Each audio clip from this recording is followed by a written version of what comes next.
All right, we are here at the Norva in Norfolk, Virginia, with Jay Costa from Thy Will Be Done. Here I am. in the present with beard and all. Beard and all. Holy hell, is that a sweet ass beard? Thank you, sir. I was fortunate to get a good follicle count early in life. That's a benefit, as you can clearly tell by this. It's not happening. Aw. Now, how the hell do you keep that thing so finely groomed? Well, if I may, I actually use a certain line of products called Lush. It's a company. Oh. They make it's all organic cosmetics and shampoos and what have you, and soaps, and they're amazing. Great company. They most of the ingredients are all like animal free and chemical free anyway. So I just love using them, and it just keeps it shiny and new. There you go. And look, they just got free publicity. Yeah, well, they were great. Free Yeah, plug. great company. There you go. I love Lush. Now, how's the tour been so far? Amazing. Oh my gosh. I would hope you would never interview someone and it'd be like, it's been terrible, it's been awful, I can't stand it, I want to go home. No, it's been great. All the bands have been phenomenal to us. This is our third tour with Devil Driver, really good friends of ours, and first tour with After the Burial and Trivium. And, I think it was like the first show, like, you know, the Trivium guys were already introducing themselves, and Matt Heafy mentioned that he'd been a fan of ours for a while, and that kind of took me by surprise. You know, it's one of those things you don't really expect, but it's really cool. Yeah, Matt's a great guy. I met him when they played up at the National, Awesome. and he was just real down to earth, real chill kind of guy. So that's awesome. Yeah, So great guy. now, Temple came out. Yes, sir. It was produced by Zeus. Well, we produced it. You produced Yep, it. we produced it. But Zeus had a hand in it, correct? Yes, sir. Yeah. And anybody in the metal world, Zeus has done stuff with Suicide Silence and many others. Whitechapel. Now, did he reach out to y'all? Did y'all reach out to him? How did that really come about? Well, our first two albums, the first one being 2007's Wasn't Is To Come, Right. and 2009's In Ancient of Days, those were both co-produced and actually engineered, co-produced, and definitely mixed by Zeus. We had worked with Zeus previously through our label, which was Stillborn, which is Jamie Johnston. Oh, yeah. So we had worked with Jamie and Zeus very closely on those two records. And when the time had come up and the EP was already recorded, we had engineered, Kurt, our guitar player, actually engineered the whole thing. He had gone to school for audio engineering and actually has a degree in it. And we were on his case to, like, dude, come on, man, like, do something with it, you know? And how about you record us? And we had access to a couple of different studios, or at least a couple of rooms that we could use, and you know, on a whim, and just kind of like, you know, bang stuff out whenever we could. And kid's got a great ear, he gets great tone. So, needless to say, we had gotten the record done. Well, not the record, but we had gotten the EP done, and we had presented it to Jamie, and at the time, Stillborn didn't have distribution any longer. So he's like, look, I don't want to hold you guys up. So, you know, you got my blessings, you know, you're my bros, so you know, try and find a deal. So, but it was around that time when it was already decided, like, okay, if we're going to do this on our own, we'll just, you know, we'll take care of everything. We're fortunate enough to, you know, be able to just kind of take care of everything on our own. So we were talking, and we're like, look, let's keep it cohesive. You know, Zeus knows us pretty well. We know Zeus's work. You know, I think everybody knows Zeus, but I still feel like he's an underrated producer and mix engineer. So we had reached out to Zeus, who was really awesome about it. Like, yeah, man, I'd love to work on it. So we threw him a couple of songs, and we got those mixes back, and man, just crushed. So Sweet. yeah, that's kind of how it came about. Now, did y'all record it all up in Providence, or did y'all record somewhere else? Most of it was actually done in Massachusetts, because that's where Kurt lives. Okay. And that's where a lot of the studios that he was familiar with and that I was familiar with actually had some rooms. So we did some stuff in Massachusetts. So. Oh, sweet. Yeah. Speaking, y'all are from the New England area. Yeah. Y'all have been a staple in the New England Metal and Hardcore Fest. I think 5 years y'all have played there. Yes, sir. I think I was there in 08 or 09 when I went up and saw the first one I've been to. Right on.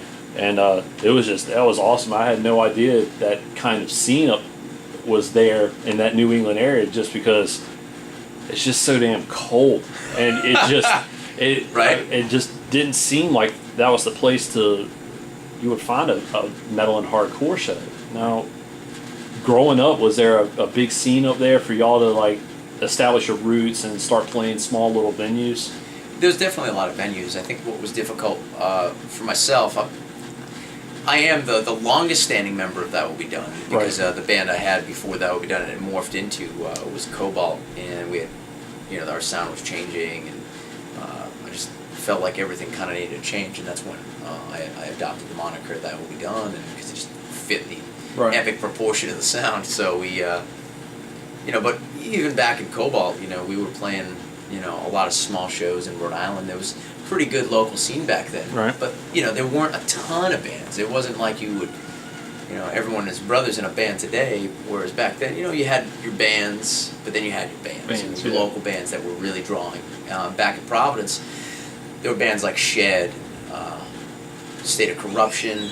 Those were like the first two bands that really, really helped myself out. Okay. So, really giving me a shot, giving me a foothold in the, the local scene in Rhode Island. As far as Massachusetts was concerned, when I was younger, I was going to a lot of hardcore shows because there weren't really a lot of metal shows. Yeah. So I'd go to a lot of hardcore shows and be that metal kid there. And, Mm-hmm. I was seeing bands like Before I Break and Close Call.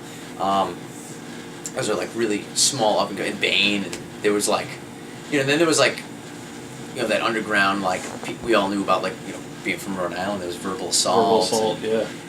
And having the old Normandy sound, it was like there was a lot of bands that recorded in Rhode Island, like Cro-Mags, Sick of It All, Bad Brains. There was a lot of bands that came to Rhode Island, so you get to hear about some of these bands like early on. Right. So I was fortunate in that sense of like hearing about these bands, so I get to check them out and hear the sounds. And there's just something about that hardcore, ethic and sound that I really dig, and like that punk, just like that attitude and that and just that integrity that it held. But I was still always that metal kid because I loved the instrumentation. I liked that aggression as well too. So a lot of the earlier shows were small hall shows, right. VFWs, whatever. But we also when we broke into Rhode Island, it was like playing like the Met, the Living Room, places like that. And here's a plug. I actually saw y'all at Firehouse 13. Wow. Okay. So there we go. That was the first time that I saw your band play was at Firehouse 13. Right on. Because we had gone up for a hardcore show, and then the next night, they said, "Oh yeah, this band That Will Be Done's playing." I was like, "Oh fuck yeah, sweet metal! I'll check it out." So I stuck around one night. Glad I did. It was right on, man. It was Thank awesome. you so much. Damn good food there too. Yeah. Oh. Rhode Island in general's got great food. Oh, yeah. Great. There's a lot of great Italian joints and now Mexican joints. And so any kind of cuisine you need, and we've got it. It's pretty rad. I love it. Now, how did y'all get the call that Metallica wanted y'all to play at Orion Fest? How did that come about? Because it's not like every day somebody just, hey, Metallica wants you to play at their festival. Right. Like, oh, by the way, I actually got an email, which is kind of bizarre, and I didn't believe it. I thought it was a joke. Well, it went direct to spam. Well, yeah, I'm glad it didn't. But I got it on my phone and on a BlackBerry, and I looked down and I'm like, I opened it up and it's basically said, asking if That Will Be Done is available to play the Orion Music and More Festival, curated by Metallica, this date and this date, and that was it. And I'm like, no, because they had just announced, probably about 2 or 3 weeks before that, they had announced the Orion Music and More Fest, and I was pumped as a fan. I was like, oh, that's awesome, know? Yeah. Never in my wildest dreams expected to get this email, and I'm like, no way, someone's yanking my chain. So I researched where the email was coming from, found out it was legitimate. There you go. Ran around my house for about 5 minutes screaming like a 10-year-old boy would, and wrote back, yes, That Will Be Done is available. And then I waited for 2 weeks. I didn't say anything to the guys. I didn't say anything to my family. I didn't say anything to my girlfriend. I just held it in. Yeah. And it was like the weirdest thing because I was like, yeah. Because that's how it works. You get asked if you're available, then you wait to get an offer if you get it. Right. And we did. So then I found out how it came about was the music director at SiriusXM, Jose Mangan. Jose. Great guy and a huge supporter of That Will Be Done. Yeah. Basically, James Hetfield listens to SiriusXM, listens to Liquid Metal, had heard a bunch of bands, reached out to Jose, and was like, hey, look, give me a list of these bands that you're playing. Jose gave him a list. We were on that list, and out of all those bands, he chose 3 bands that he liked after listening to all of them. And we were one of those 3 bands that James Hetfield picked. So Yeah, because y'all were a weekly staple on the Devil's Dozen for hell, at least 8 weeks or 7 or something like that. we had with the single off of Temple.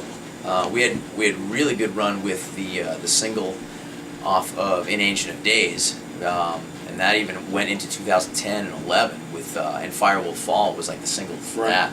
But we peaked at number 4, if I remember correctly, as far as like the most requested. By the time Temple came out, and then we did the Orion Fest, I think it just really put us on the map. We had our fans already, but then there was like a whole new crowd that really got into us. And we actually hit the number 1 most requested song on SiriusXM for 4 straight weeks. Only to be knocked out by Deftones, but I mean, that's not a bad thing. To get knocked out by anybody, I mean, yeah, it's okay that us did that. Yeah, I guess I can let it go.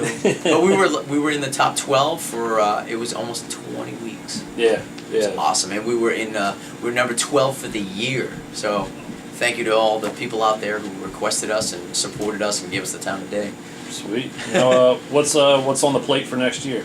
New album? Yep, the full length will be coming out next year. Hopefully, all goes well. Really excited about the full length. It's basically Temple sets up this next full length. Right. It ties in. It's hard to really explain until people really hear it and actually experience the. For those who still purchase a physical copy, those who enjoy the art will understand and really, really grasp what we mean by how it just ties in. I'm excited about it. The songs are awesome. The songs have been done for a while. We could have, hurried along and gotten the full length out by now, but because we were doing so well, and we had the success that we were riding on this EP. Let's not rush that. Let's give the EP the life it deserves. Right. And just not treat it just like a. We don't. It's not just a throwaway thing to us. Right. An EP. This EP is a very meaningful EP to myself personally, and I know the guys.